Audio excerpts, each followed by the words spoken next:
through here as I ask the question. So what we're going to do right now is we are going to step into the specific tool.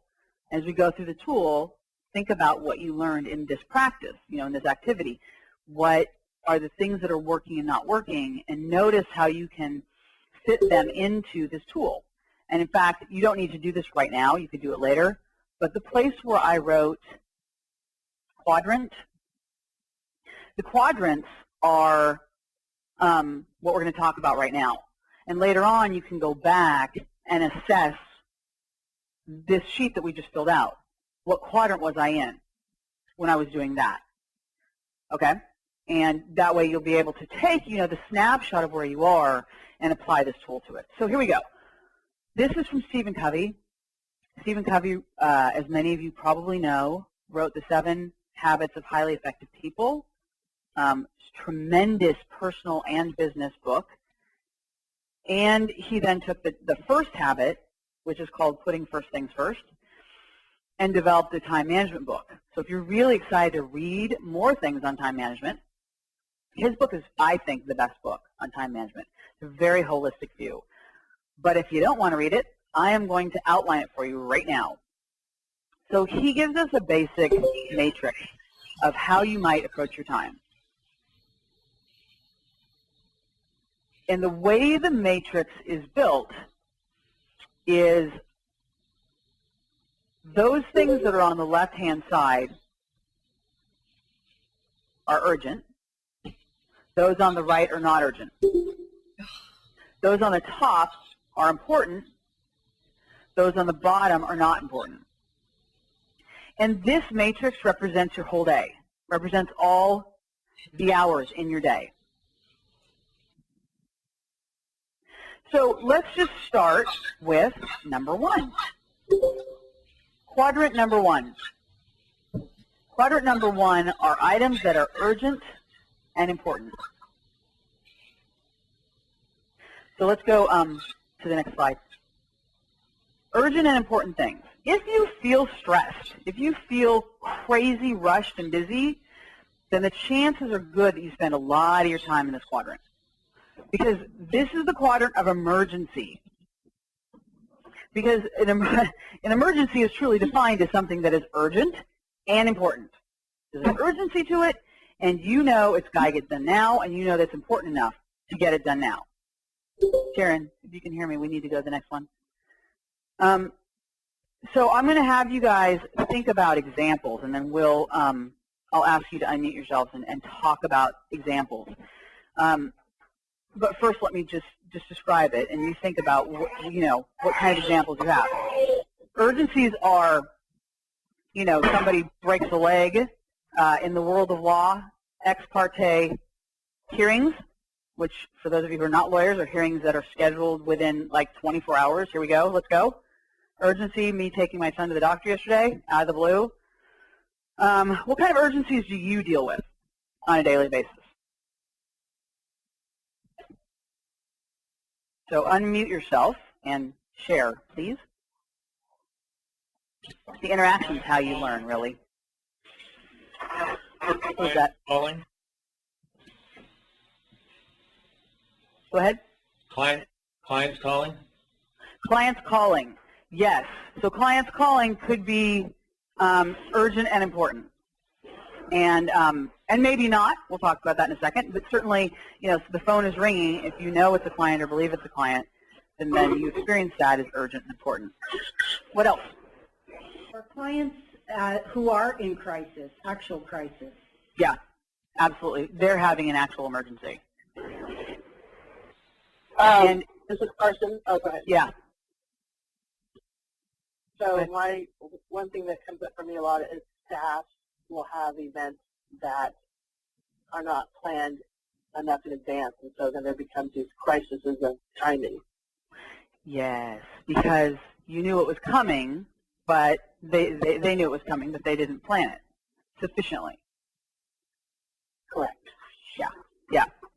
And then back to the clients in crisis, this happens a lot in the area of probate, right? Because there are certain events in the area of probate, such as death, that mean it's time. Right now, we got to move.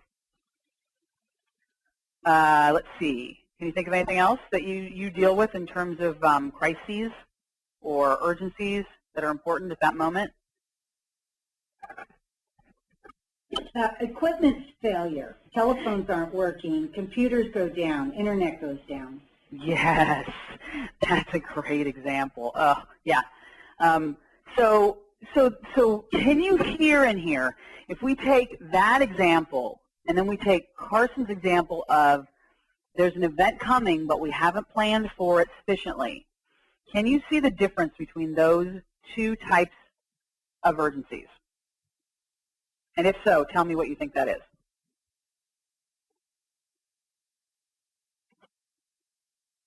Time management. Yeah, in a nutshell, I suppose you could call it that because one of them is a real urgency, right? If your equipment fails, that's a real, like, I didn't see that coming, right? But if you don't plan ahead for something, that's a self-made urgency.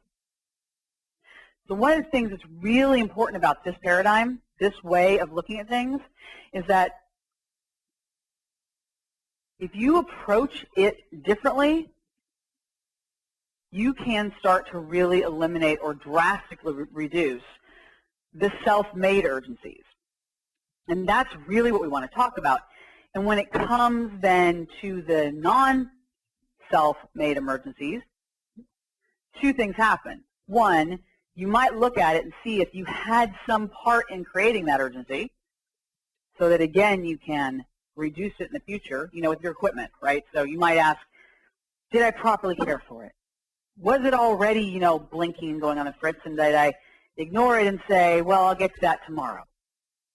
But the other thing is that if it really is something that you had no control over and it pops up, if you have managed your time well, then you may be able to deal with that. You may have the time to deal with that. So I have left on here, I noticed the slides I sent you are dinky, and you probably aren't going to write in there, but I do have lines on here about, for you, write down those things as we go along that fall within that quadrant. As you listen to all the examples, write down the things that you notice in that quadrant for yourself. So now let's go to the next quadrant. Quadrant 2. Quadrant 2 is ideally where you want to spend your time. Quadrant 2 is the quadrant of planning ahead. Now, I know there is nobody on this phone call who doesn't understand that planning ahead is a good idea. I appreciate that not knowing it isn't the reason that you may not be doing it, and that this is not, earth-shattering advice that you're getting from me. We will, however, talk about how to find the time to be there and some of the reasons why we don't do it. So, preparing. Prevention, like I talked about before, if my computer is giving me, in fact, my computer has been giving me signals that something's wrong, and then yesterday it crashed. So my not heeding that ahead of time meant that I got to, go to the computer shop on the same day that I took my son to the doctor. So, because you notice that, right, that all the urgencies come at one time. Quadrant 2, values clarification. What that means is when you start to get really clear on your values and your purpose, what is really important to me in this practice or in your work or in your life, you start to make better decisions about where you want to spend your time. Planning, I think that's a little redundant to the first two. Relationship building. Now, this is an interesting one, I think, that a lot of people don't think about. If you are so busy that you are rude to your secretary or just basically ignore her and whatever it is she might need from you, and that relationship becomes strained, and you maybe don't even notice it or it doesn't bother you very much, but there comes a time that you really need something from her quickly, and she's not going to give it to you because she's annoyed with you, right? So same thing with your family. You're so busy that you're not taking the time to focus on those relationships, and then a crisis comes up or there's a problem with something in your family, it takes added additional time to reconnect with those people And that's, on top of then trying to deal with the crisis.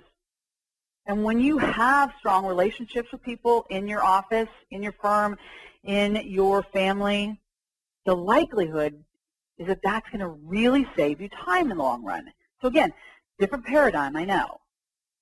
But it's not just, quality of life, great relationships, which is, there's much to be said for that. But it is a time management issue as well. So that's another quadrant 2 activity. True recreation means taking care of yourself. So, it's similar to the relationship comment. If you get sick, if you don't sleep enough, you're not as effective. If you get very sick, you're out entirely, and that does, certainly wreak havoc on the management of time. But, just think about, under this paradigm of working harder, more later into the night, just think about the fact that